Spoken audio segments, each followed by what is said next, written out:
तुम्ही किल्ल्यावर जा, गडावर जा, आपण किल्ला चढतो आणि वरून लोक खाली येतात. मग सर विचार वर काय हे काय नाही काय नाही म्हणतात काय नाही तुम्ही कशाला घ्या पण वर काय नाही. ही नॉर्मली टेंडन्सी आहे की नाही विशेष काही नाही काय रिकामा पडल्यावर तर तुम्ही कोणाशी बोलताय, कंपनी काय, संगत काय, मित्र परिवार कोण आहे, म्हणजे बरोबरचे लोक कोण आहे. जशी आपली संगत, जशी आपली कंपनी, जसं आपला मित्र परिवार, त्या प्रकारच्या गोष्टी आपल्या आयुष्यात आपोआप येतात. हा एक साधा नियम आहे. अनेक दर्जेदार पुस्तकांचे लेखक मान्य श्री मनोज आंबिके हे एक प्रसिद्ध व्याख्याते आहेत. त्यांनी आज त्यांना आलेला अनुभव तसेच पुस्तकं वाचता वाचता माणसं कशी ओळखायची याबद्दल सगळ्यांना सांगितले. नमस्कार सर्वांचं मी हार्दिक स्वागत करतो. दर महिन्याला आपला वाचक कट्टा असतो आणि या निमित्तानं आपण आपले जे वाचक आहेत त्या वाचकांना पुस्तक परिचय असेल किंवा त्या निमित्तानं त्या अनुषंगाने ज्या ज्या काही गोष्टी असतील त्या आपण वाचक कट्ट्याच्या निमित्तानं करत असतो. त्यामध्ये प्रामुख्यानं कधी लेखक आपल्या भेटीला, कधी प्रकाशक आपल्या भेटीला, अशा पद्धतीनं आपला हा वाचक कट्टा दर महिन्याला रन होतो. त्याच अनुषंगानं आजच्या या वाचक कट्ट्यात आपल्याला जे वक्ते म्हणून लाभलेले आहेत श्री मनोज आंबिके, ज्यांचा प्रकाशन व्यवसाय आहे, ते उत्तम लेखक आहेत, उत्तम वक्ते आहेत. त्यांचे मी हार्दिक स्वागत करतो आणि असली पण आपल्याला मी विनंती करतो की त्यांचा परिचय करून द्या.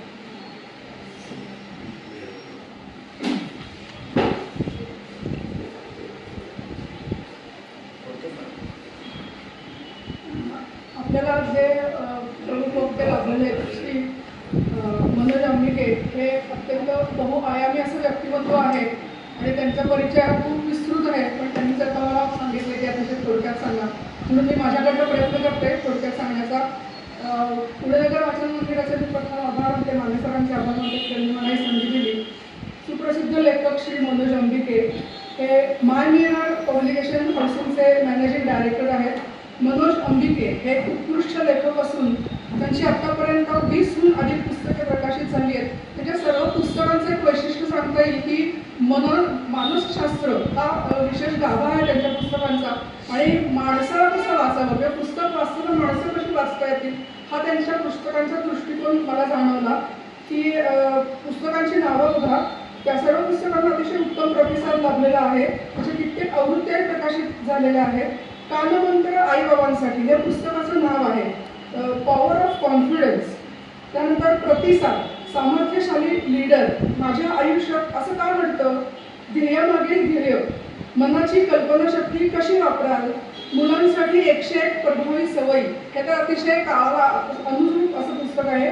इमोशनल हायजॅक, उद्योजक की यशस्वी उद्योजक, अशी अनेक उत्कृष्ट पुस्तके सर्वांनी दिलेली आहेत. त्यांच्या पुस्तकांचे हिंदी, मराठी, हिंदी, इंग्रजी, गुजराती अशा निरनिराळ्या भाषेत अनुवाद सुद्धा झालेले आहेत. प्रतिसाद या कादंबरीसाठी वाङ्मय परिषदेचा सर्वोत्कृष्ट कादंबरीचा अभिरुची गौरव पुरस्कार त्यांना प्राप्त झालेला आहे. याशिवाय श्री मनोज आंबिके यांनी APJ अब्दुल कलाम यांच्या पुस्तकांचे अनुवादही केलेले आहेत. त्यांच्या कानमंत्र आईबाबांसाठी या पुस्तकाच्या आतापर्यंत 44 आवृत्त्या प्रकाशित झालेल्या आहेत. प्रख्यात व्याख्याते म्हणूनही श्री मनोज आंबिके हे सुपरिचित आहेत. जवळजवळ 40 विषयांवरती ते व्याख्यान देतात. विषयातील विविधता, विषयावरील प्रभुत्व हे श्री मनोज आंबिके यांचे विशेष वैशिष्ट्य सांगता येईल. गेल्या 26 वर्षात त्यांनी निरनिराळ्या कंपन्या, बँका, शासकीय, निमशासकीय संस्था, विद्यार्थी पालक इत्यादींसाठी हजारो व्याख्याने दिली. त्याचप्रमाणे त्यांनी उत्कृष्ट प्रकारचे प्रशिक्षण सुद्धा आयोजित केलेले आहे. याद्वारे त्यांनी महाराष्ट्राच्या कानाकोपऱ्यात हजारोंना मार्गदर्शन केलेले आहे. अशा श्री मनोज आंबिकांना आपण विनंती करूया की पुस्तक वाचता वाचता माणसं कशी वाचता येतील हे त्यांनी आपल्याला उलगडून सांगावं.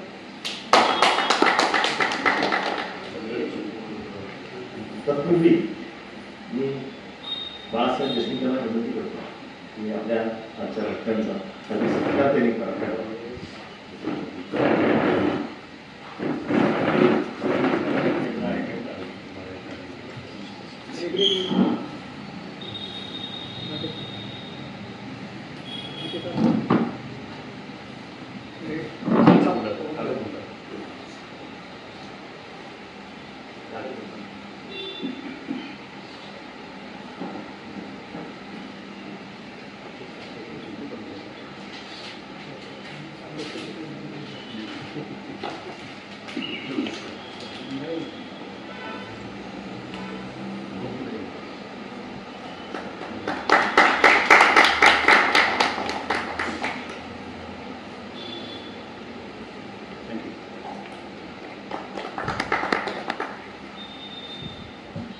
परिचय करून देताना आपल्याला हे नक्कीच सांगत असतं की समयानुकूल आणि वर्तमानकालीन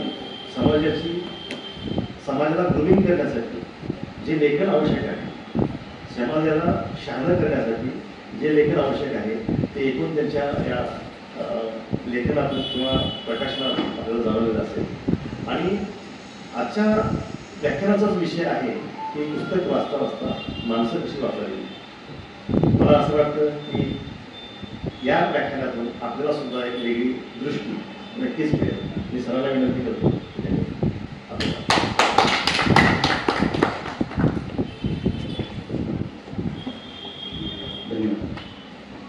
पुणे नगर भाषा मंदिराचे उपाध्यक्ष देशमुखच्या उपस्थित सर्व मान्यवर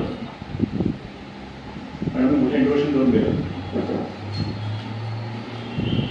माणूस माझ्याविषयी येतो किंवा जगातलं सगळ्यात मोठं आश्चर्य काय असेल माझ्या मते तो माणूस. बोलताना म्हणतो अरे माणूस मला ते खूप झालं माणसाचा. पण खरंच माणूस कळणं किती अवघड आहे. एक शारीरिक भाग आहे आणि एक मानसिक भाग आहे. मी नेहमी सांगतो बोलता एक शारीरिक भाग जरी आपण बघायचा म्हणला, त्या शरीराचा एक भाग जरी बघायचं म्हणला, रिसर्च करायचं म्हणलं तर त्याला किती अभ्यास आहे. डोळा साधा बघितला त्याच्यावर मेडिकल लाईनमध्ये अजूनही कंप्लिशन नाही. मेंदू वगैरे तर फार लांबच्या गोष्टी, मेंदू पूर्ण करणं वगैरे फार लांबच्या गोष्टी. मग नंतर पुढं मन किंवा बुद्धी मन आणि मग काय कॉन्शियस आहे त्या मग सगळा प्रपंच आहे. असं असेल तर मग प्रश्न येतो की माणसाला कसं जिंकायचं, माणसाला कसं ओळखायचं. हे पुस्तक मला फार धावून गेलं. त्याचा मराठी आपण बऱ्याच केलं आहे. तर तुम्हाला जग जिंकायचं असेल तर मन जिंकायला पाहिजे. आणि मन जर जिंकायचं असेल तर मन कसं काम करतं हे कळलं पाहिजे. आणि त्यामुळे रॉकेट सायन्स नाही आहे, साऱ्या गोष्टी आहेत. आणि खूप वेळा आपल्याला नाही पुढची अनेक म्हटले मला हे जिंकायचं आहे, हे मिळवायचं आहे. इच्छा सगळ्यांची असते, खास करून तरुणांची असते. करिअर आहे. थोडंसं आपण थोडंसं पुढच्या भागात गेलो किंवा पुढे गेलो कमी चालेल पडा वयस कमी चालेल मला सांगा. तर प्रत्येकाला वाटतं की माझ्यामध्ये हे वेगळं घालावं, लोकांनी मला चांगलं म्हणावं, कौतुक करावं, की सहनपणा आहे आणि असणं आवश्यक आहे. ते मी वेगळं करून दाखवावं. पण होतं कसं वेगळं करून जायला लागलो आपण, वेगळं करायला लागलो आपण की अनेक वेळेला समोर येतं की आपलं बरोबर कोण आहे, त्यांची मनं कशी काम करतात, ही माणसं कोण आहे. आणि तिथं गमती करतात. एक साधा उदाहरण आहे, तुम्ही डोंगर चढता, एक डोंगर चढता. आता आपलं लक्ष आहे, आपलं ध्येय आपलं डोंगर चढायचं आहे आणि आपला मित्र पुढे वरून खाली आहे. चान्सेस काय होतं आपण वर जातो खाली जाऊ, खालीचे चान्सेस जास्त कारण मित्र बरोबर खालीच राहतात. मी कधी बघा किल्ल्यावर जा, गडावर जा, आपण किल्ला चढतो आणि वरून लोक खाली येतात. सर विचार वर काय हे काय नाही, काय नाही म्हणतात, काही नाही. तुम्ही कशाला गेला पण वर काही नाही. ही नॉर्मली टेंडन्सी आहे की नाही विशेष काही नाही, काय रिकामा पडल्यावर तर तुम्ही कोणाशी बोलताय, कंपनी काय, संगत काय, मित्र परिवार कोण आहे, म्हणजे बरोबरचे लोक कोण आहे. जशी आपली संगत, जशी आपली कंपनी, जसं आपला मित्र परिवार, त्या प्रकारच्या गोष्टी आपल्या आयुष्यात आपोआप येतात. हा एक साधा नियम आहे. चर्चा वगैरे आली त्या गोष्टी मला धरतात. नंतर मग उलट झालं तर जो डॉमिनंट आहे तसं घडायला चान्स होतो ना. जो मोठा ग्रुप आहे तसं घडायला सुरुवात होते. नॅचरल आहे. मग असा प्रश्न येतो की अशी सगळी मित्र कंपनी कुठं मिळेल. तर सगळ्यात उत्कृष्ट त्याला कुठली असेल जिथं जगातले सर्वोत्कृष्ट मित्र आहेत. ग्रंथालय, लायब्ररी. 1.5 लाख पुस्तकं आहे तर 1.5 लाख विचारवंत चांगली लोक इथे उपलब्ध आहेत. एक लेखक म्हणून मी नेहमी सांगेन की जेव्हा का लेखक लिहितो ना तो त्या विषयातलं त्या क्षणी त्याला जे जे माहिती तो सर्वस्व होतो, सर्वस्व होतो. मग ही पण काळजी करतो की वाचक कसा वाचेल, वाचकाला काय मिळालं पाहिजे, आउटकम्स काय पाहिजे, अंडरस्टँडिंग काय शिकवलं, काही गोष्टी मांडतो. फार कमी लोक आहेत की ज्यांच्याकडे हा मित्रपरिवार असतो. आणि तुम्ही सर्व इथले भाग्य नावाचा शब्द नाही पण मी म्हणतो भाग्यशाली आहात, नशीब नावाचा शब्द नाही पण नशीबवानी आहात, नशीबवान आहात की तुम्ही या सगळ्या संगतीत आहात. आणि पुस्तक आपल्याला बरेच देऊन जातात. माझं मॅडमने मोठं इंट्रोडक्शन केलं. लेखक म्हणून पूर्वी माझा उल्लेख केला की मला जरा व्यस्त होता, कारण मी ज्याची पुस्तकं वाचली ते स्केल आणि मी जमीन असण्याचा फरक आहे. माझ्या स्वतःवर पुस्तकांचा खूप मोठा परिणाम आहे, खूप मोठा इम्पॅक्ट आहे. मी राहायला लहानपणी म्हणजे लहान असताना राहायला मी पिंपरी साईडला होतो. माझे बाबा एक वडील एका कंपनीत काम करायचे, कॉर्पोरेट इंडस्ट्रीमध्ये. आई आणि मी म्हणजे बेसिकली आई माझी चांगली वाचक, एक लायब्ररीत ग्रंथालयात पुस्तक आणायची. नंतर आईच्या आवडी बदलत गेल्या, ती थोडीशी अध्यात्म या पुस्तकात वळाली. आणि तेव्हा मला मी जस्ट वाचायला सुरुवात केली. असं रिमेंबर की माझी पहिली जी पुस्तकं होती टार्झन किंवा तशी पुस्तकं होती, म्हणजे चुकलेले असेल. आणि त्या पुस्तकांचा एवढा परिणाम व्हायचा त्या टार्झन वाचल्यावर की मी बाहेर गेलो वाटायचं मीच टार्झन. मग असं होईल तसं होईल तसं होईल. एखादं छत्रपती शिवाजी मला बाबासाहेबांचं पुस्तक आलं होतं त्यावेळेला. मी अगदी लहान असताना गोष्ट जाड वेगळा होतं. ते आमच्या बाबांनी कंपनीतलं विकत घेतलं वगैरे त्याची तर पारायण झाली. मग झालं की आपण शिवाजी महाराज. तो विचार जे तुम्ही पुस्तक वाचाल आपण तसंच आहोत हे आपोआप घडायला लागेल. आता ते जे कोणी ग्रंथालयाचे ठिकाण कोण मला माहिती कोण असायचे. आणि बाबांचा फार चॉईस नव्हता. ते त्यांना पुस्तक द्यायचे, हे घेऊन जा, हे घेऊन जा, हे घेऊन जा, दिवाळी सगळी चांगली पुस्तक आपण घरी गेलं. आणि खूप इम्पॅक्ट आहे. काय दिसलं मी आज मगाशी त्यांनी सांगितलं की प्रतिसादला पुरस्कार मिळाला. खरं कारण काय, एखादा लेखक जो पुस्तक लिहितो ना तर तो पुस्तक नाही लिहितो, तो जग वाचतो. स्टोरी एक वेगळी लागली, स्टोरी वेगळी आहे. ही घटना घडली, ही घटना घडली, घटना घडली. त्याला जे सराउंडिंग पार्ट असतो तो ते जग वाचतो आणि मग त्याच्या परसेप्शनने ते जग मांडतो. उत्कृष्ट एक काय निर्मिती आहे. मी अनेक अशी पुस्तकं सांगेन, वाचलेली सांगेन की त्याच्यामध्ये तो लेखक ती माणसं समोर ठेवतो, अक्षरचित्र समोर बघा. आणि तुम्ही कुठलंही बघा की एखादं पुस्तक तुम्ही वाचता, एखादा कॅरेक्टर समोर येतो, एखादी व्यक्ती समोर येते किंवा त्याचा नायक नायिका खलनायक या साईडच्या ज्या गोष्टी असतील, कादंबरी म्हणतात किंवा तुमच्या प्रवास वर्णन असतील, बायोग्राफीज असतील, तर त्या माणसाचा स्वभाव आपल्या समोर येतो. आणि कुठल्या प्रसंगात तो माणूस कसा वागेल हे जर लेखकाने बँडविड्थ मेंटेन केली असेल तर तसाच वागतो. ह्याला अपोजिट मराठी सिरियल्स. मराठी सिरियलमध्ये तो आज जे वागतो ते 8 महिने पुढच्या महिन्यात कसा वागेल उद्या त्यावर गॅरंटी नाही. तो भलतच काही रिॲक्ट करतो. तर तो विषय सोडून घ्या. पण मी त्याची हे करत नाही की रिक्वायरमेंट असेल किंवा त्यांचं अजून काही विजन असेल. नॉर्मली माणसं स्वतः असं बदलत नाही, पटकन 2 दिवसात बदलत नाही. तो हळूहळू टर्न घेतो तो खूप मोठा. त्यामुळे पडला तर गुडघे फुटले असं होतं म्हटलं. ठेच लागली, गुडघे फुटले की माणूस स्वभाव बदलतो. कारण तो प्रसंग त्याला बरं काही शिकवून जातो. मूळ स्वभाव आहे, मूळ जो पॅटर्न आहे, पण मूळ जे टेंडन्सीज आहेत त्यात बदल करतात. शब्द मोठे वचन करतात.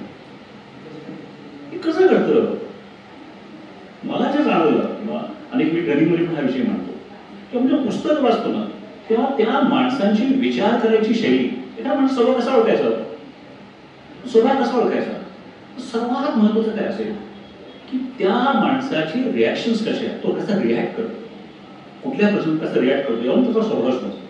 तर सुरुवातीला तुम्ही मला भेटला, मी तुमची बरोबरच बोलतो एवढे प्रत्येकाला चांगलं दिसवाच वाटतं ना, एवढे म्हणतो गुड मला चांगलं दिसायचं, मला सगळ्यांचं चांगलं दिसायचं. हा एक शॉर्ट टर्म टेम्पररी फेज असतो. जवळ जाता, थोडे दिवस जाता, अगदी 15 मिनिटं गेली तरी त्या माणसाचा मूळ स्वभाव बाहेर यायला लागतो. आणि तो स्वभाव कुठं दिसतो, सगळं चांगलं चाललं असेल तर नाही कळत.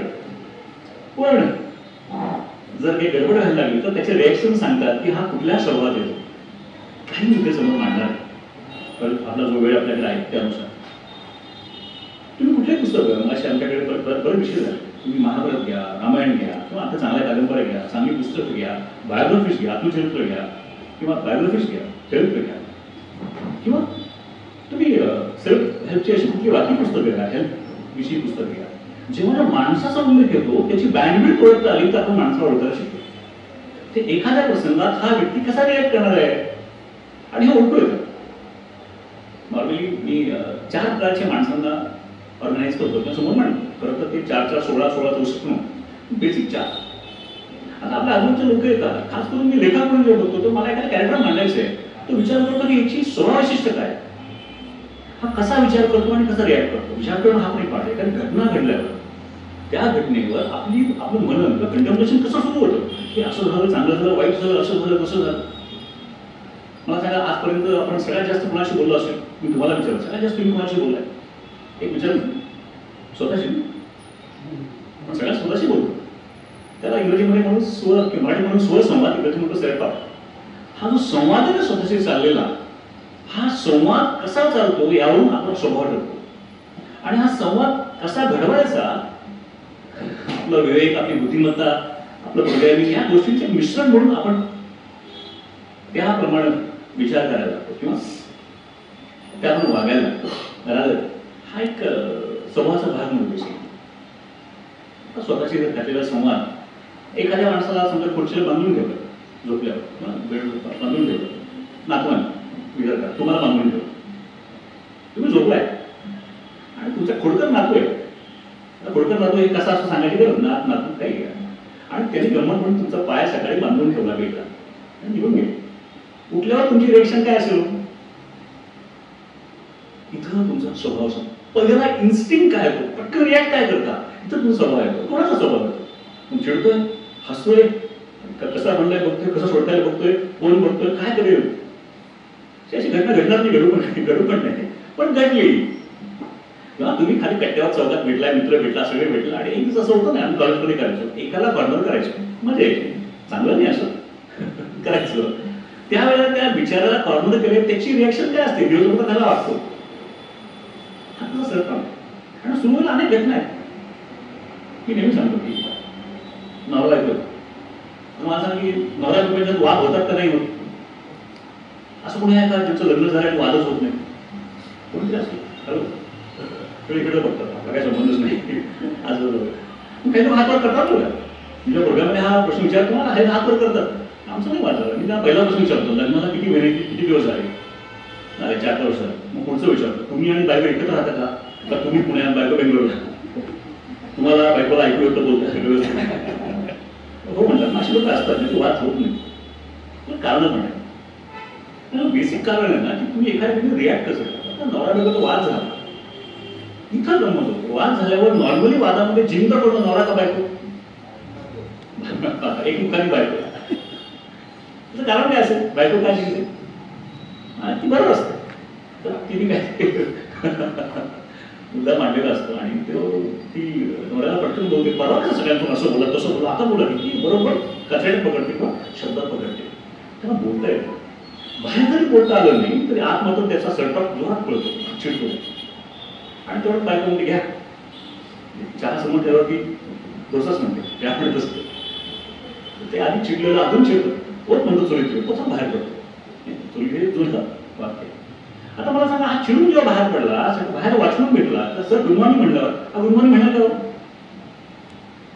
एखादी बस, रिक्षा, टॅक्सी त्याची गाडी घेऊन ऑफिसमध्ये गेला, ऑफिसमध्ये कोणी म्हटलं सर गुड मॉर्निंग, काय कसं काय चाललंय, बॉस समोर गेला, मित्रांसमोर गेला, कलिग समोर गेला, हॉटेलमध्ये चहामध्ये गेला, हा कसा वागेल? आणि तो बायकोने SMS केला, झालं गेलं शांत, भयानक वॉर्म, चिडली, हा चिडली. Sorry for my words. होतं काय की एखादी घटना तुम्हाला उचलून लावते, त्यावेळेला तुम्ही कसं रिॲक्ट करता यावर तुमचा स्वभाव ठरतो. आणि याला बेसिक रिझन असतं आपला स्वतःशी चाललेला सुसंवाद. अनेक लेखक त्या कॅरेक्टरचा संवाद म्हणतात ना, तेव्हा त्याचा काय कळत लागतं की हा कसा विचार करतोय, एखाद्या प्रसंगात हा कसा वागतोय, याची विचार करायची प्रक्रिया काय, याची विचाराची पद्धत काय. नॉर्मली मी मुलांसाठी पुस्तक लिहिलं, मुलांना कसं ओळखावं याविषयी पुस्तक. त्यात मी 4 स्वभाव वैशिष्ट्य घेतली. 16 आहेत, मी 4 मुख्य सांगतो. काही मंडळी असतात ना, ह्यांचं डोक्यात काय विश्लेषण सुरू असतं, ते असं कसं असेल, ते किती असेल, एका दुकान बघितलं हा किती कमवत असेल, किती गिराईक असेल, काय त्याची किंमत किती असेल, त्यांनी किती, काहीतरी विश्लेषण, हा किती असं काहीतरी विश्लेषण झालं सारखं अनालिसिस चालू असते, असं कसं ते विश्लेषण लोक असतात. नॉर्मली ह्या बरोबरची लोक यांचं एक डिफॉल्ट सेटिंग असतं चेहऱ्याचं, सिरियसचं. कधी बघा सिरियस, हसतच नाही, I am serious. Default setting आहे. मी खास करून बघतो अनेक ठिकाणी प्रोग्राम जातो, मी जेव्हा हलका जोक करतो कोणी हसतच नाही. मी मोठा जोक केला घरी बाजूला आणि काय हसत का प्रॉब्लेम, तुम्ही हसला तुमच्या गावचे ड्रेनचं पाणी कमी होईल, बँक बॅलन्स कमी होईल, पुण्यातलं काय प्रॉब्लेम आहे, हसत नाही. हे डिफॉल्ट सेटिंग आहे. लेटमध्ये आले समोरचा असतो, ओळखीचा असतो. मी अनेक ठिकाणी खास करून तुम्ही मुख्य जी लोक आहेत त्यांना बघा, एखाद्या शाळेचे प्रिन्सिपल आहे, कंपनीची मुख्य आहे, पॉवर्स आहे, ह्यांच्या चेहरा डिफॉल्ट सेटिंग सिरियस असतो. आणि मग काय होतं, त्याच्या कामामुळे किंवा अजून कशामुळे सगळीकडे ते सेटिंग कॅरी फॉरवर्ड होतं. यांना बघून पटकन बोलू करू असं पुढच्या होतं.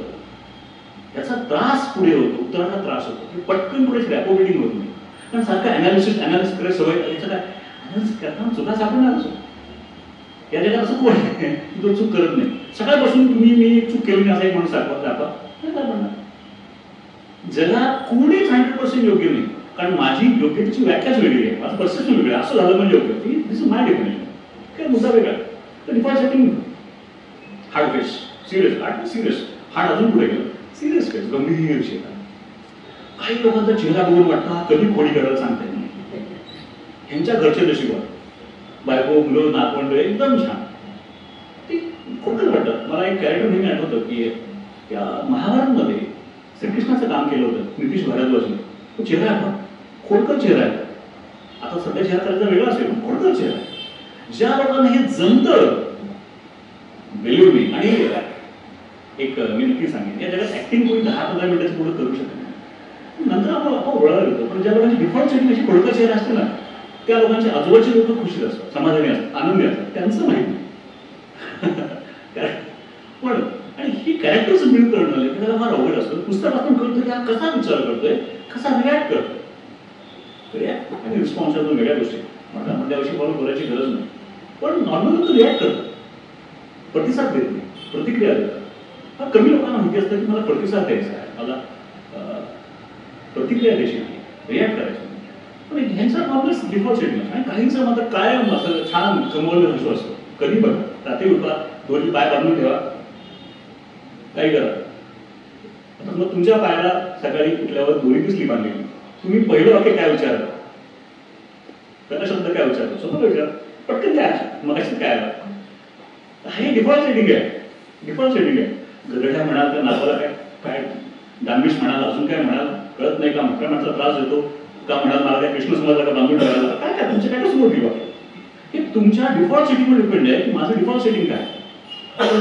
काही जणांचा चेहरा हा कायम असा म्हणून मनमिळून चेहरा असतो. चेहरा पण वाटेल कुठे मॅच होते. मी त्याला मदरली फेस म्हणतो. इथं सुद्धा मला काही मदरली फेस दिसतात, इथे मदरली फेस आहे. कुठे गेले ना, अरे ह्यांच्याकडे मला सपोर्ट मिळेल, हेल्प मिळेल, एकदम छान छान वाटतं. काहीच मात्र हिटलर तिकडे जातं, स्ट्रेट असतं. ह्याच्याकडे जवळ जाणं अवघड, गेलं तर काय खरं नाही. म्हणलं मी कन्सेप्ट देतो नाही. काही लोकांना त्या खास करून विश्लेषक आणि नायक शैलीचे लोक असतात ना, यांच्या चेहऱ्यावर स्वाईन सेवाची भंडारा लगेच वाटतं. भंडारा मी ऐकलं शकतो, भंडारा कुठे ऐकलं मी. हा भंडारा मला हा नागपूरला कसा, पुण्याजवळ एक जेजुरी नावाचं गाव आहे. खोबरा आणि हळद उगल, खोबरा हळद उगल. तिथे गेला तर कधी गेला जेजुरीला, ते एक सिरियल आली, ती गावच फेमस झालं अख्ख्या महाराष्ट्रात. कुठं सिरियल आली, जय मला. तो सिरियल मला एवढंच कळलं की देव असो तो माणूस प्रॉब्लेम सेम. खंडोबाला पण त्या बानू आणि मासाच्या उठवले. खरंच प्रश्न पडतो, अरे खंडोबा म्हणजे शिव, माणसाचं म्हणून पार्वती. आपला शंकर असा असेल, शिव असा असेल का, बायको समाज बोलतोय, हे करतोय, ते करतोय, त्याला एवढे इमोशन्स आहेत, एवढे विकार आहेत, असं असेल का. खरंच प्रश्न पडतो की दाखवण्याला किती अक्कल आहे, किंवा बघण्याला किती लाज आहे. सॉरी फॉर माय क्वेश्चन, की खरंच किती आहे, किती रिसर्च आहे. शिव म्हणजे काय, चैतन्य आहे. आणि पार्वतीचं डेमॉन्स्ट्रेशन, इथे एक वायर आहे, त्या इलेक्ट्रिक करंट आहे, त्यांचं शिव, चैतन्य, ब्रह्म, आणि फॅन आहे, ट्यूबलाईट आहे, डेमॉन्स्ट्रेशन आहे, ती पार्वती आहे, ती माया आहे. हे खूप क्लिअर आहे आपल्याकडे. पण तो विषय सोडून सगळं घेतलेला आहे, असं हरकत नाही. मी काही टीका करण्याला त्याला योग्य अधिकारी नाही. पण तुम्ही तिथे गेला तर तो पुजारी बरोबर तुमच्या कपाळाला 4 बोटं लावतो, त्याला काय म्हणतात, भंडारा. काही लोक कधी चुकूनही जेवले जात नाही, पण कायम सकाळचं भंडारा असतो. खंडोबाच नसतो, पाठांचा भंडारा असतो. कधी बघा असं गुड मॉर्निंग मॉर्निंग त्यांची स्टाईलच ती असते, डिफॉल्ट सेटिंग. कधी बघा भंडारा आहेच. आता जरा मी सांगितलं की जरा माहीत खराब झालं, काय झालं, कसं झालं, उठायला झालं, कसं होतं, लगेच भंडारा. चहा साखर कमी आणि जास्त लगेच भंडारा, भाजी काय लगेच भंडारा. भंडाराला निमित्त लागत नाही आणि काही नंतर भंडारा निघतच नाही. आणि मग तो आत उतरतो आणि मग तसाच त्या बॅकबीटमध्ये किंवा त्याच पद्धतीने तो माणूस रिॲक्ट करायला लागतो. मग त्याची चूक होत नाही, तो पॅटर्न बनतो. स्वभावाची ती विशेषता हे बदलू शकतो का, नक्की बदलू शकतो. मला ठाम विश्वास स्वभाव बदलतो, पण हा भंडारा आहे हे अवेअरनेसच होतो, कारण नसतो. मी अनेक उदाहरणं देईन की कसं होतं. आता तुम्ही सारा विचार करा, तुम्ही जेव्हा घरी जाता तर तुमच्या कंपनीचा किंवा तुमच्या फॅमिलीचा, तुमच्या पत्नीचा तुम्हाला कुठला चेहरा बघायला आवडतो? भंडारा लावलेला, घासलेला? आपल्या घरी गेलो की आपल्याला मात्र त्यांना मात्र आपला कुठला चेहरा बघायला आवडेल? त्यांचं डिफॉल्ट भंडारा असतं, ते भंडारा आले. मी पेरेंटिंग मध्ये कायम सांगतो, एक 6-8 वर्षाचा मुलगा असतो, 2-4 वर्षाचा मुलगा असतो ना, तो जेव्हा वडिलांना भेटतो, वडील घरी येतात संध्याकाळी, अख्खं घर डोक्यात होतो, पप्पा आले, पप्पा आले. पप्पा म्हणजे ग्रेट, पप्पा म्हणजे शक्तिमान, पप्पा म्हणजे सुपरमॅन, पप्पा म्हणजे हिमॅन. 2-4 वर्षाचा मुलाचा विचार केवढं भरभरून बोलले वडिलांविषयी, बाबांविषयी. 2-4 वर्ष असताना मुलगा 16 वर्षाचा होतो, 14 वर्षाचा होतो, वडिलांना घरी येताना होतो, काय म्हणतो, हिटलर आहे. असं काय झालं, या 2-4 वर्षाच्या मुलाला एवढी शक्तिमान वाटतात, सुपरमॅन वाटतात, ते त्याला हिटलर वाटायला लागले. आयुष्यातला सगळ्यात मोठा फेल्युअर आहे काय? जर मी माझ्या घरात चाललोय तर कुणी व्यक्ती इथं त्याचा स्वभाव का बनला, असं का बनलंय याचं विश्लेषण लावायचं. नॉर्मली मी पण ह्यात अजून एक चांगली कॅटेगरी नायकशाही लोक असतात, त्यांचा चेहरा डिफॉल्ट सेटिंग सिरियस असतो, त्यांचे अचिव्हमेंट्स मोठे असतात. मोठे अचिव्हमेंट फक्त काम काम काम दिसतं. काय हे करायचं, ते करायचं, गेली 3 काम, ते गेली 2 काम, सकाळी उठल्यापासून काम काम काम दिसतं. नॉर्मली तुम्ही कुठलीही अशी लोक बघा की ज्यांनी अचिव्हमेंट्स केल्या, मोठे अचिव्हमेंट्स केल्या, तुम्ही आणि भारतात पंतप्रधान सगळे बघा, हे या कॅटेगरी येतात. नॉर्मली यांचा आवाज मोठा असतो, ते हळू बोलू शकत.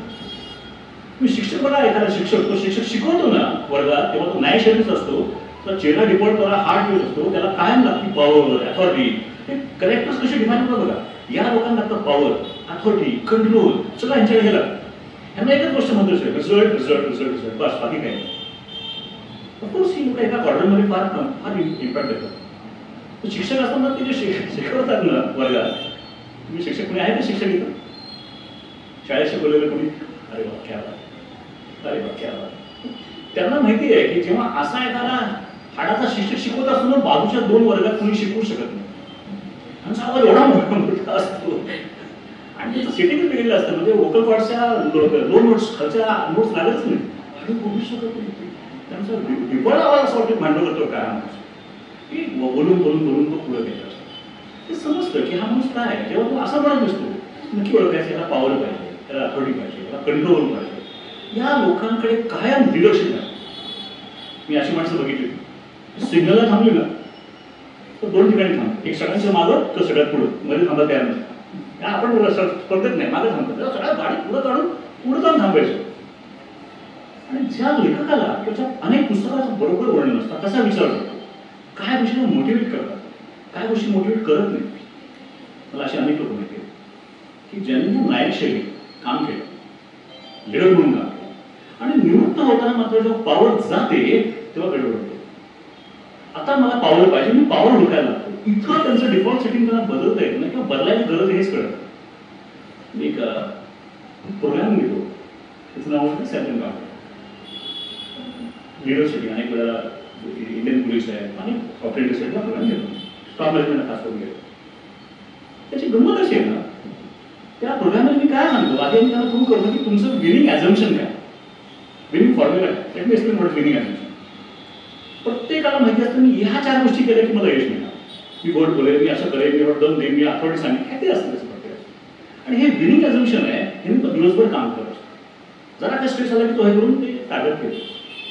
एक वेळ अशी येते ते विनिंग ॲझम्पशन सॅच्युरेशन लेवल येते, काम करते. इथं मग तुम्हाला त्या लिडरशिपचा एन्काउंटर करावा लागतो, हा स्वभाव तोडावा लागतो, तरच तुम्ही पलीकडे जात नाही.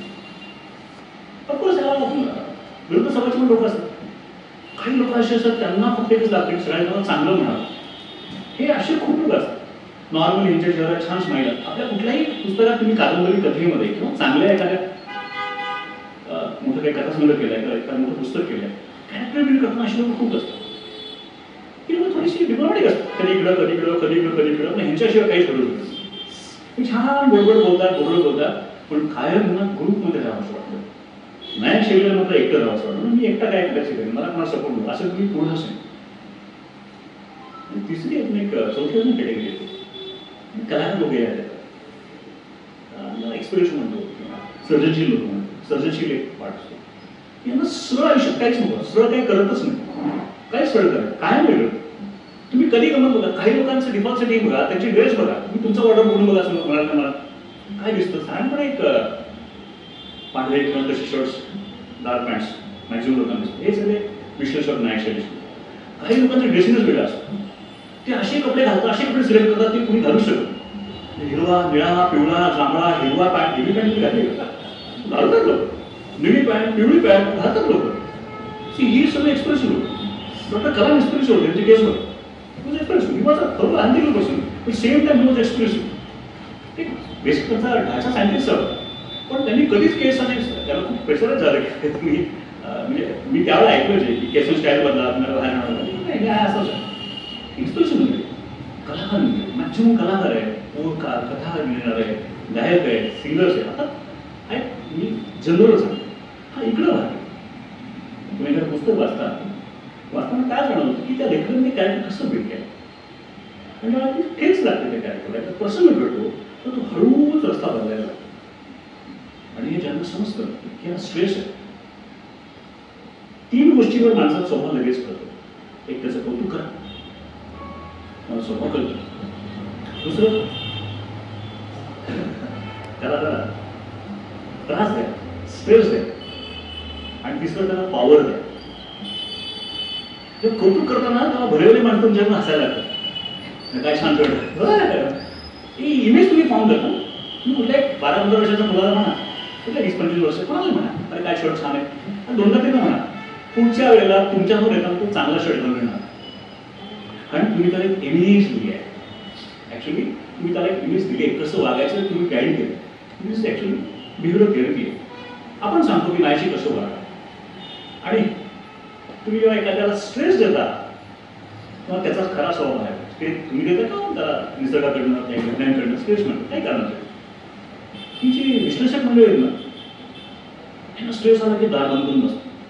कोणाशी बोलायला आवडत नाही आपल्याला असे लोक असतील ना स्ट्रेस आला की दार बंद करून बसायचं वाटतं आणि नेमकी त्याची पत्नी आहे ती मात्र उलट्या कॅटेगरीने असतात. ते बरोबर त्या सर्जनशीलमध्ये येतात. त्यांची स्ट्रेस रिॲक्ट करण्याची पद्धत वेगळी आहे. की जी नायक मंडळी आहे ती ऑर्डर सोडायला लागतात. तू असं कर मला जर बस मला असं कर असं कर असं कर. त्या नायक मंडळीचा आवाज कर जरा काहीतरी आवाज वाढतो. आता समजा इथे एक विश्लेषक किंवा म्हणून की मन मिळावं स्वभावाची व्यक्ती आहे मदरली आहे एक पुस्तक पाहिजे त्याच्यामध्ये जरा सर ते पुस्तक घेता का असं पुस्तक घेता का नाही द्या ते पुस्तक घेऊ पटकन त्याची ऑर्डर करणार पुस्तक घे. त्याला माहिती पहिल्याला की पुस्तक 3 नंबरच्या कपाडात 2 नंबर ड्रॉवरमध्ये बहुतेक ना 3 नंबरच्या कपाडात असेल कदाचित 2 नंबर मिळायचं. समजा सरळ जायचं 3चं कपाट उघडायचं 2 त्याची राष्ट्राकडे हा एक मी एक्झाम्पल म्हणून सांगतो. स्ट्रेट डिमांडिंग असतं त्यात मिक्सर पण आहे आणि हा जो स्ट्रेस आहे ही पद्धत वेगळी रिॲक्ट करायची.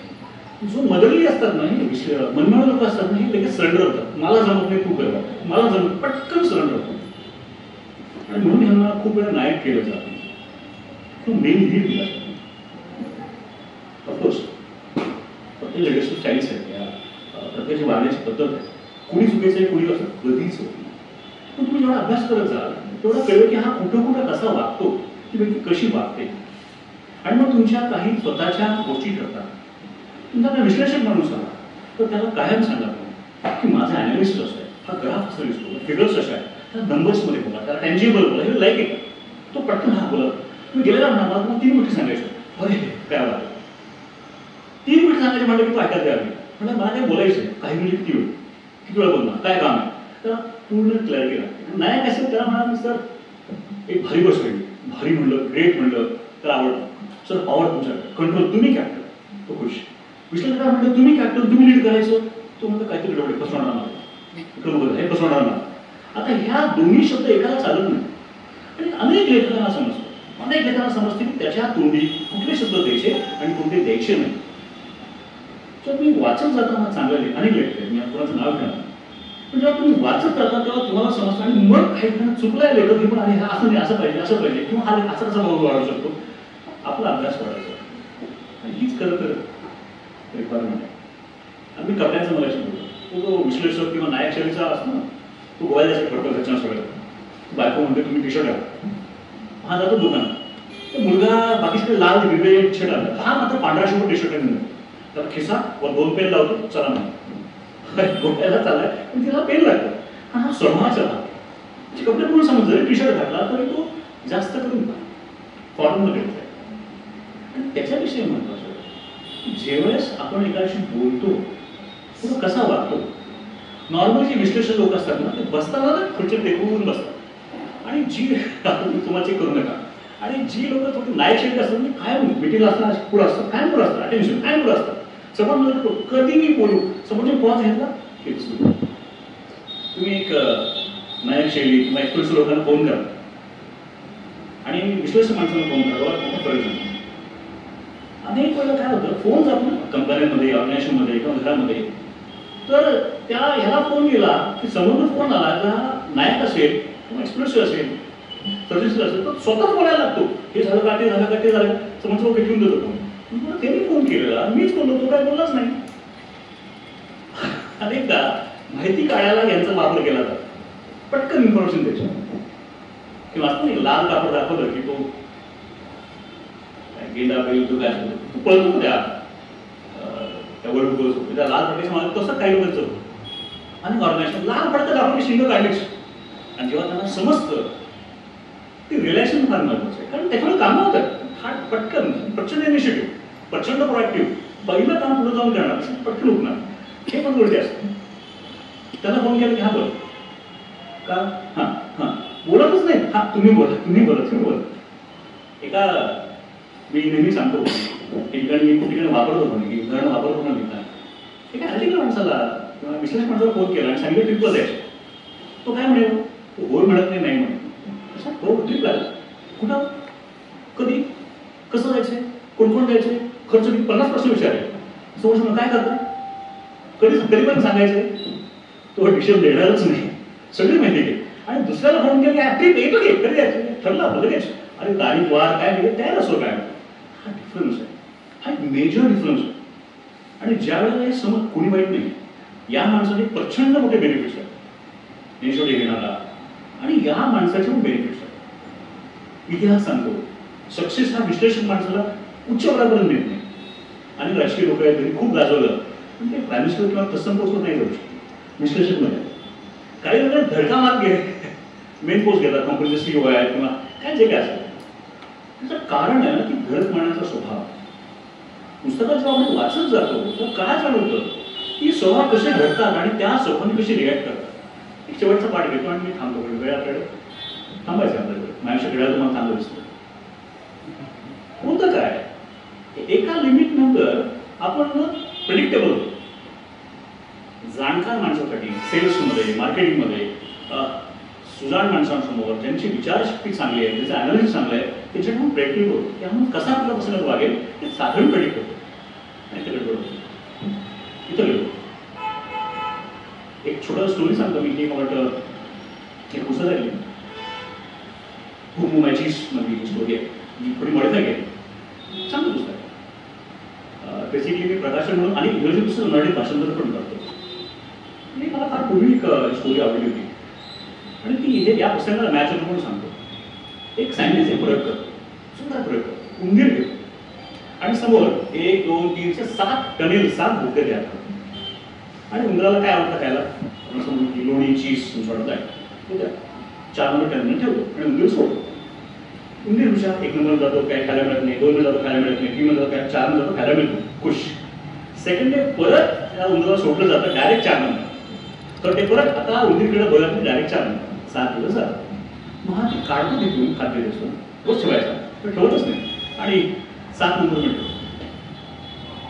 हा जातो एक ना नाही, दोन ना नाही, आणि चार जातो काही मिळत नाही, थांबतो काही मिळत नाही, खाली जातो काही मिळत नाही, मला करतो सेकंड परत जातो, चार नंबर जातो काही मिळत नाही, एक दोन सुरू करतो, सातला मिळतो, तर ते परत सातलं जातं. नेक्स्ट डे परत ते सातचं जे खाणं आहे ते 3 मध्ये येतं. हा जातो 7 मध्ये उंदीर, काही दिसत नाही, 1 2 3 सुरू करतो, उंदीर शिकला तयार झाला. हीच गोष्ट माणसाबाबत करतो.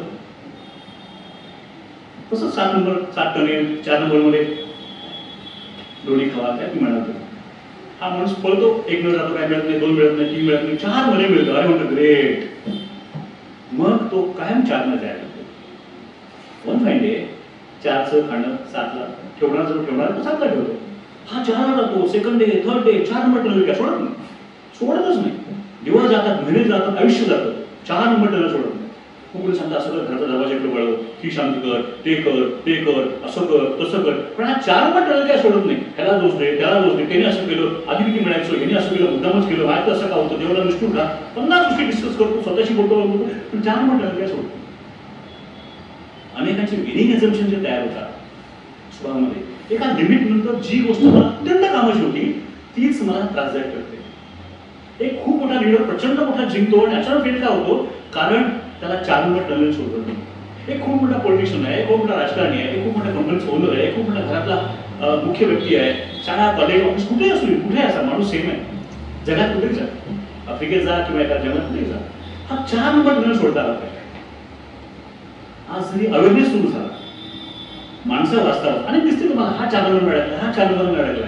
एक जाता सांगतो की कधी कुठं उपदेश देऊ नका.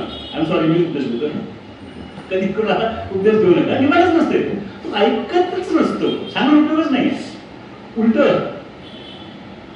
निगेटिव्ह तयार होतो. अरे असा मला बोला, तसा बोला, मी का असा आहे, मी तसा आहे, स्वयंपाक वेगळा असतो. हा कमी लोकांना 4 नंबर टनल सोडता येतो. 4 नंबर टनल कसा सोडायचा, एक छोटी स्टोरी सांगतो आणि मग मी बरोबर थांबतो. एक प्रश्नाचा आपण नक्की मी रिवाइज करतो आणि काय काय सांगितलं. सगळ्यात महत्वाचं काय असेल, मी माझं उदाहरण सांगितलं की माणूस म्हणून तुम्हाला माणसाला ओळखणं फार अवघड आहे, शरीर म्हणून सुद्धा डिफाईन करणं फार अवघड आहे. माणूस ओळखायचं असेल तर मन जिंकता आलं पाहिजे, समोरच्याचं मन जिंकायचं, स्वतःचं मन ओळखता आलं पाहिजे, कसं काम करतो बघता आलं पाहिजे. आपण चेहरा लपवतो, आपलंच मन बघत नाही, आपल्यापासून बघतो, काहीतरी लेवल लावतो, समोरच्याला सांगतो, तक्रार करतो, घेणे असं केलं म्हणून मी असा बोलतोय, तुम्ही फार मन देण्याचं मन कळलं पाहिजे, अभ्यास करतात. आणि ती प्रोसेस आहे. माझ्या मते या जगात कोणीच परफेक्ट असू शकतो, एखाद्याचं मन जिंकण्यामध्ये कोणीच परफेक्ट असू शकतो, कोणी. आणि सॉरी ते रामदास स्वामी वगैरे ही मंडळी, ज्ञानेश्वर ही सगळे आपल्या कल्पनेचे पलीकडे असतात. त्यांचे ते आचार आहेत, अफाट आहेत, माणूस म्हणू शकत नाही म्हणताना, हे पलीकडच्या आणि चैतन्य रूपात गेलेली लोक आहेत, त्यांच्याकडून या गोष्टी घडल्या. आता हल्ली अशक्य गोष्टी पण साधारण बॉर्डर समजते. त्याला काय म्हणते, कंपनी, माझे जसे संस्कार आहेत, जसे विचार आहेत, माझं जे ध्येय आहे, तसे मित्र. आणि जेव्हा पुस्तकाच्या वाचून लेखाला पत्र लिहिताना तो चांगला मित्र होतो. हे नक्की करा, तुम्ही पुस्तक वाचना, लेखनाला नक्की अप्रिशिएट करा, नक्की पत्र लिहा, तो अजून उमेदीने लिहिल. माणूस आहे, सगळ्यांना कौतुक आवडतं, कोणाला आवडणार नाही. हे करताना तुम्हाला अनेक त्या कथानकांमध्ये वैशिष्ट्य दिसतात. ते हा कसा वागतो, हा संवेदनशील आहे, हा ॲनालिटिकल आहे, विश्लेषक आहे, हा नायक शैलीचा आहे, हा मनमिळव आहे, ह्याच्या चेहऱ्यावर डिफॉल्ट सेटिंग काय आहे. आणि वाईट नाही, सिरियस दिसतो, अजिबात वाईट नाही, रोल तसा आहे, प्रिन्सिपल आहे, तो हसायला लागला आता तर मुलं एवढं करतील, हेडमास्टर आहे, पण एक मुख्य माणूस आहे, याच्यावर आहे, त्याचा चेहरा मनमिळवच पाहिजे, चेहरा स्माईलच पाहिजे. पण भंडारा लागता नाही का, कमीत कमी बाहेर लागू दे, आतमध्ये मात्र आपण जिवंत पाहिजे. ऑफकोर्स मी त्याविषयी बोलत होतो. आणि जेव्हा तुम्ही लोकांना बघायला लागता, त्यांचे कपडे, त्यांचे साधारणपणे बिहेवियर स्टाईल्स, सिलेक्शन्स, शब्दांचा वापर, काय मोटिवेट करतं, काय डिमोटिवेट करतं, तुम्हाला पॉवर आवडतं, तुम्हाला ॲनालिसिस आवडतं, तर कुणाला जगावेळा करायचं आवडतं, तर कुणाला यारी दोस्ती, गप्पा टप्पा मस्त विषय हे आवडतं. सगळ्यात महत्त्वाचं काय, जर तुम्हाला तुमचं विनिंग ॲझम्पशन तोडायचं असेल तर या 4ही भागातून सेंट्रल यायला पाहिजे. शाळेमध्ये ग्राफ बघितला पण एक्स ॲक्सिस वाय ॲक्सिस, तर मध्ये झिरो असतो, त्या झिरोला फार महत्त्व. आणि वायला किंवा मायनस वायकडे किंवा प्लस एक्सकडे प्लस उलटं सांगितलं खाली एक्स असतो, तर तिकडे जातात. वह्या कामाला मध्ये झिरोमध्ये जाता पाहिजे. आणि तुम्ही झिरोमध्ये जाता तेव्हा तुम्हाला 4ही ठिकाणी कम्फर्टेबली फिरता येतं. पण जसा समोरचा आहे तसं तुम्हाला त्या पद्धतीने बोलता येतं. आणि एवढं करून तुम्ही परत झिरोमध्ये येतात. आपल्या उपनिषदामध्ये छान उदाहरण आहे. नक्की सांगेन. तो उदाहरण मी मॉडिफाय केलं आहे. तिथं छान खूपच जरा हल्लीच्या काळानुसार आपल्या घरात टी व्ही असतो. टी व्ही नाही असं घर नाही, बाकी 10 वर्ष नसेल टी व्ही पाहिजे. तर टी व्ही समोर तुम्ही बसला, त्याला एक स्क्रीन आहे. त्या स्क्रीनवर समजा काहीतरी आग वगैरे चित्र आलं, तर स्क्रीन गरम होते का? नाही. समुद्राचा हे आलं तर स्क्रीन गरम होते का? स्क्रीन गार होते का? ओली नाही. कुठलंही वेदर आहे, कुठलं ॲटमॉस्फिअर आहे, तिथं भांडणं चालले, रोड काय चाललंय, स्क्रीन आहे फक्त, दॅट्स इट, फक्त आहे. त्या स्क्रीनला एक अस्तित्व आहे, पण ती दिसत नाही, जाणत पण स्क्रीन आहे. ही स्क्रीन तुमच्या माझ्या प्रत्येकात आहे. जेव्हा तुम्हाला स्क्रीनची ओळख येते ना, तेव्हा तुम्हाला या चारही गोष्टी दिसायला लागतात आणि मग तुमचे रिस्पॉन्सेस बदलतात. मी बरंच बोललो, काही गोष्टी कदाचित मला बोलायला आवडत पण नसेल, काही जास्त हुशारसारखं बोललो असेल तर I am sorry for that, माफ करा. पण मला विषय आहे आपण त्या गोष्टी मांडूच. तुझे कुठे लेखक आहे? आय एम सॉरी मी काही दुकान असेल तुमचं काही, पण माझी इच्छा आहे की सगळ्यांना लेखक व्हावं. मी नेहमी सांगतो की चांगले लेखक आले, मायमध्ये पब्लिशिंग नेहमी ओपन आहे सगळ्यांसाठी. अर्थात तुम्ही इथे सगळ्या पुस्तकांच्या धात एवढं चांगलं कार्य करताय, त्यामुळे मला तुमच्याकडे जेव्हा वाटलं की छान वातावरण होतं. शेवटची 2-3 मिनिटं आपल्याकडे मी जे बोललो त्याविषयी काही प्रश्न आहे, काही सांगायचे बोलले, any question, any doubt, any sharing, anything.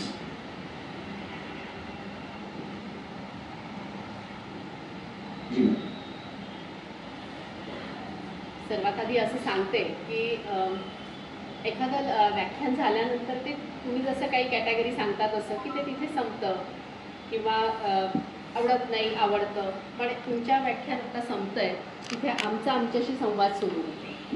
खूप मोठी गोष्ट आहे. दुसरं मला असं म्हणायचं आहे की तुम्ही 4 स्वभावाचे पैलू सांगितले. असं होतं का की ठरवून आपण पॅटर्न बदलू शकतो, किंवा आता जर पहिला आपण जो विश्लेषक म्हणालात, तर एखाद्या प्रसंगामध्ये तो विश्लेषक असेल पण पुढच्या एखाद्या प्रसंगामध्ये तो वेगळंही वागू शकतो का हे वागणं म्हणजेच तुमचं 4 नंबरचं टनेल सोडणं? अगदी अगदी तुम्ही असंच आहे. एकच मिनिट सर, हा विषय सांगतो. खूप वेळा लोकांना हे ना थोड्याशा वयाच्या उत्तराधावर समजायला लागतं. 40 नंतर क्लिअर व्हायला हे काय केलं तर गुडघे फुटतात असा तर उद्या वापरतात, जखम पडतो आपण. ते शारीरिक पडणं नाही, पण अनेक प्रसंग फेल्युअर्स येतात. आपल्याच माहिती असं काय झालं, समोरला कळत नाही, ते तर लागलेलं आहे म्हणायला. त्यावेळेला खूप वेळा पॅटर्न बदलणं शक्य नसतं, पण रिक्वायरमेंट ते प्रोफेशनल्स आहेत, व्यावसायिक लोक आहेत, तर त्यांना योग्य अयोग्याची चांगली जाण आहे. काय आउटपुट द्यायचं माहिती, ती लोक प्रयासाने स्वतःला थांबवतात आणि स्वतःच्या रिॲक्शनला रिस्पॉन्समध्ये कन्वर्ट करतात. एक 7 मॅटिक प्रिन्सिपल्स लाईफमध्ये त्यांनी उदाहरण दिलं की एखादी घटना घडते आणि तुम्ही रिॲक्ट करता, पण एक पॉज आहे. तो पॉज तुम्हाला सांगतो की हाऊ यू रिॲक्ट. जेवढे डिले रिस्पॉन्स द्याल तेव्हा तुम्ही विचार करता. ऑफकोर्स सबकॉन्शियसली आपल्याकडे प्रोग्राम होतो, त्यासाठी पटकन हात जातोच, डिफॉल्ट सेटिंग असेल, पॅटर्न्स असेल. पण जो विचारवंत आहे, जो विचार करतो, तो घटना घडल्यावर म्हणतो की हाच प्रसंग माझ्याशी परत घडला तर माझे 10 वेगवेगळे प्रतिक्रिया प्रतिसाद काय असतील, आणि तो मनन करून घेतो की असं घडलं परत तुम्ही माझा पाय बांधला तर मी काय करेन, आणि तिथून ती विचारशैली विकसित होतो. जी सर. मी विपश्यनेचा 10 दिवसाचा कोर्स केला. आता माझं वय 71 आहे. स्वभाव अतिशय रागीट आहे. राग येऊन गेल्यानंतर मला पश्चाताप होतो. त्यानंतर इतकं नव्हतं रागणार. पण विपश्यना करून भरपूर वाचन करून मी अक्कलकोट स्वामींचा भक्त आहे, नामस्मरण करतो. पण राग येऊन गेल्यानंतर की इतकं रागवायला नव्हतं. तर मग यासाठी तुम्ही काय सुचवता? नक्की सांगतो. असं सवयींना बघणं हे तिथं चांगलं वाटतं. 10 दिवस काय काय चाललंय खूप चांगलं भेटलं. मी अनेक वेळा केलं. लाईफमध्ये असं होतं ना, ती जागरूकता अवेअरनेस कशी येईल हा प्रश्न. जागरूकता ही गंमत आहे. म्हणजे मला माइंडफुलनेस आली म्हणतात किंवा जागरूकता म्हणतात, किंवा त्याला शब्दच नाही का तुमचं हसणं आहे, शुद्ध हसणं आहे, की कसं प्राप्त होईल. तर एक उदाहरण मी नेहमी सांगतो की कायम ना जेव्हा राग येऊन जाईल ना, किंवा जेव्हा राग येईल तेव्हा जेव्हा आठवत तेव्हा एवढंच म्हणा की माझ्या मनातून रागाचे विचार पास झाले. मी रागवलं असं कधीच म्हणणार, रागाचे विचार पास झाले. मी रागवले कधीच म्हणणार, मी रागवत होतो, मी चिडलो होतो, ही आपल्या शब्दावर खूप त्रासदायक. आपण जेव्हा आता बोलतो माझ्या मनातून रागाचे विचार पास झाले, माझ्या मनातून रागाचे विचार पास झाले, हा शब्दाला अर्थ आहे. आणि मग अवेअरनेस हळू घ्यायला अशा व्यक्तींना उभं राहा की ज्याला बघितलं हमखास राग येतो. आयुष्यामध्ये असतं ना असं की ज्याला बघून डोकं हा सकाळी का भेटला, एक आयुष्यात कोणतरी असतं त्याला ठराव उद्या सकाळी भेटायचं आणि आधी सांगायचं की हे हा आला की माझं डोकं हल्ला रचिकणार आहे. मग तेव्हा म्हणा माझ्या डोक्यातून रागाचे विचार पास होते, त्यावेळेस माझ्या शरीराला बघायला सुरू होतं. इथून उपोषण सुरू होतं. ते कोण तुमचा सेवेकरी असेल त्याला कधी सांगू नका थँक्यू कधी म्हणू नका, जेव्हा मी सेवा म्हणू नका. अशी बरेच लोक आयुष्यात आहेत की आपण यासाठीच आहे की त्यांचं कामच आहे आपली सेवा करणं, सर्व करणं, त्यांच्यामुळे आपलं लर्निंग होतं. त्या मुद्दाम आपण केलं. एक पुस्तक आहे माझ्या आयुष्यात असं का घडतं, ही व्यक्ती माझ्या आयुष्यात का, ती आयुष्यात का, कायम प्रश्न असतो. ॲक्च्युली प्रत्येकाकडे आपल्यासाठी लेसन आहे आणि त्या लेसनची डिमांड मीच केलेली आहे माझ्या कळत न कळत. म्हणून ती लोक त्या घटना आपल्या आयुष्यात येतातच आणि जर मी लेसन घेतला नाही तर रिपीटेडली घडणार. छोटं उदाहरण सांगतो, किती वेळा बाहेर म्हणजे फार पुढे गेलं. सचिन तेंडुलकर आणि सगळे टीम श्रीलंकेला गेली होती.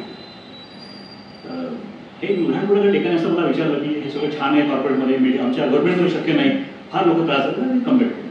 तेव्हा मी उदाहरण सांगितलं तेव्हा श्रीलंकेला नवीन बॉल झाला. त्यांनी काही भरताच बॉल टाकायला सुरुवात केली, काही कॅरम बॉल सुरू वाटलं. त्याचं नाव काय मेंडिस.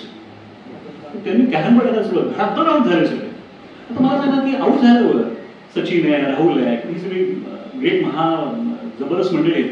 हे काय म्हणले असतील, हे काय असं आम्हाला सांगितलं नाही, डायरेक्ट मेंडिसला पाठवलं, ते नवीन खबर ओढून काढला, आम्हाला काय कल्पना नाही, हे सोडून द्या मॅच, चला सुंदर पडा, चला जाऊ बांगलादेशला. आणि तो सचिन आहे, द्रविड आहे, सौरभ आहे, त्यांनी काय केलं असेल, संध्याकाळी बसले असतील, ट्युशन बसले असतील, हा नक्की काय करतोय, तासन तास अभ्यास केला असेल आणि ज्या वेळेला मेंडिसचा बॉल पूर्ण समजला असेल, सेकंड डे परत सेंचुरी घेतली असेल.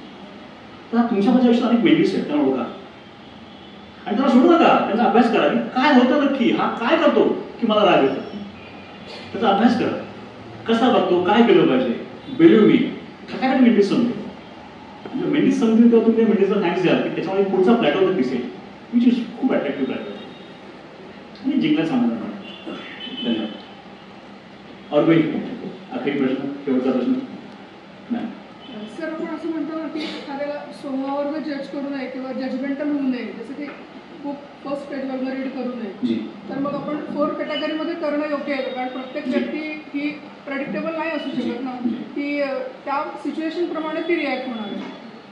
प्रेडिक्टेबल करून नये म्हणण्यापेक्षा प्रेडिक्ट करून किंवा जज करून रिॲक्ट करू नये. टायपोलॉजीमध्ये तिला घालणं योग्य होईल का असं मला. हां, तुमचा मुद्दा बरोबर आहे. जज करून रिॲक्ट करू नये, पण अभ्यास चालू ठेवा आणि मग त्यावेळेला रिॲक्ट करताना त्याचा स्वभाव तुम्ही रिॲक्ट करत नाहीये, तुम्हाला काय हवं आहे त्याच्याकडनं, त्याला काय शब्द वापरायचे, तो कशाने खुश होतोय, कशाने त्याला अप्रिशिएशन होत आहे, तो कशाने मोटिवेट होतोय, कशाने इन्स्पायर होतोय, हे शब्द वापरायला लागतात. त्या घटना तुमचं बघायला लागतात. कारण तुम्हाला त्यांच्यावर आयुष्य काढायचं आहे. मित्र आहेत, ऑफिसमध्ये लोक आहेत, कलिग आहेत, बॉस आहेत, शेजारी पाहिजे, त्यांच्यावर राहायचं आहे ना.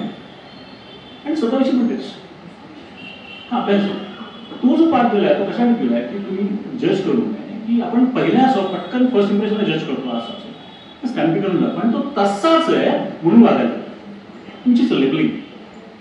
तर ते स्टॅम्पिंग लेबलिंग हे कायमस्वरूपी असतं. रोज खरं तसं आहे का बदल आहे, खरं तसं का बदल आहे तर माझं काय हा स्टडी आहे तुम्ही म्हणता तेही अगदी योग्य आणि लॉंग टर्ममध्ये आता तुम्हाला हा अभ्यास असणं उपयोगी आहे. मला वाटतं वेळ आपली संपर्क झालेली आहे. खूप चांगलं वाटतं तुमच्याशी बोलून. खरं तर तुमच्या सगळ्यांपेक्षा अनेकांपेक्षा म्हणजे वयाने मी कमीच असेल. माझ्या आयुष्यात अनेक अशी लोकं भेटली की ज्यांनी मला त्यांची उदाहरणं सांगितली, पुस्तक वाचून किंवा ट्रेनिंगवर येऊन त्यांची उदाहरणं सांगितली. तेव्हा अनेक माणसं झाली. जेवढं लोकसंग्रह जास्त तितकी जास्त लोक तितकी जास्त इन्फॉर्मेशन तुमच्या भेटते. आणि मी खास क्रेडिट देतो की आईला माझ्या ती त्यावेळेला मी काय 4थी पासून असताना ज्ञानेश्वरी वाचायची, दासबोध वाचायची आणि जवळच्या आम्ही त्या भागात राहायचो थोडासा वर्तमानचा एरिया होता. सगळ्या ग्रुपला घेऊन त्यांना ज्ञानेश्वरी एक्सप्लेन करायची किंवा तिला जे समजायचं. तर तिने खरं मला आवड लावली वाचायची आणि ऑफकोर्स पुस्तकं सुंदर मिळाली. हे सगळे लेखक मंडळी महान लोक त्यांनी इतकी चांगली पुस्तक समोर दिली. त्यामुळं मला आज थोडा इथे तुमच्यावर बोलायचा धीर आला की आपण या विषयावर बोलूया. मला इथं बोलवलं म्हणून खूप खूप धन्यवाद आणि तुम्ही शांतपणे श्रवण केलं म्हणून तुम्हाला धन्यवाद. विश्वास बेस्ट. Thank you very much.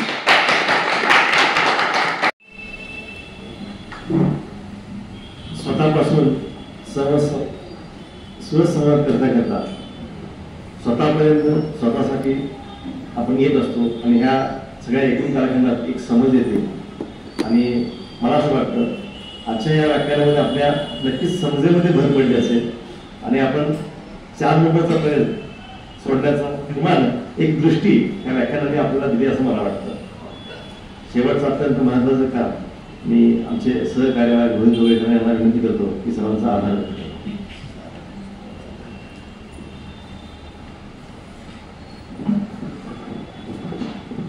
धन्यवाद सर. मला वाटतं सर पब्लिकेशनपेक्षा जास्त मानसशास्त्र विश्लेषक जास्त आहे असं मला एकंदरीत वाटतं. कारण सरांनी इतक्या सुंदरपणे मानवी विचारांचे सगळे पैलू आपल्या समोर मांडले. कुठली गोष्ट आपण घेतली पाहिजे, कुठली गोष्ट आपण सोडली पाहिजे, त्याच्यावरती त्यांचा जो विचार आहे, त्यांची जी काय म्हणतात त्याला एक विचारशैली आहे ते आपण नक्कीच आत्मसात करायला पाहिजे. प्रथमतः मी नगर वाचन मंदिरातर्फे सरांचा खूप आभारी आहे की त्यांनी आपल्या व्यस्त वेळातनं आम्हाला हा वेळ आज दिला आणि आमच्या सर्व वाचकांना आज जे उपस्थित आहेत त्या सगळ्यांना खूप सुंदर आणि बहुमोल मार्गदर्शन केलं. त्याबद्दल मी सरांचा खूप खूप आभारी आहे. तसंच आपण सगळे आज रविवारच्या सकाळच्या वेळेला मला माहिती खूप इम्पॉर्टंट वेळ असतो प्रत्येकाच्या आयुष्यात, तर तो तुम्ही आज आमच्यासाठी दिलात त्याबद्दल आम्ही खूप खूप आभारी आहोत तुमच्या सगळ्यांचे. नेहमीसारखं आमचं सर्व कार्यकारी मंडळ, आमचे सर्व कर्मचारी, त्या सगळ्यांचा मी खूप आभारी आहे. हा वाचक कट्टा असाच आपण दर महिन्यामध्ये यशस्वी करू, त्याबद्दल तुमचं खूप मोठं पाठबळ आणि सहकार्य आम्हाला अपेक्षित आहे. खूप खूप धन्यवाद.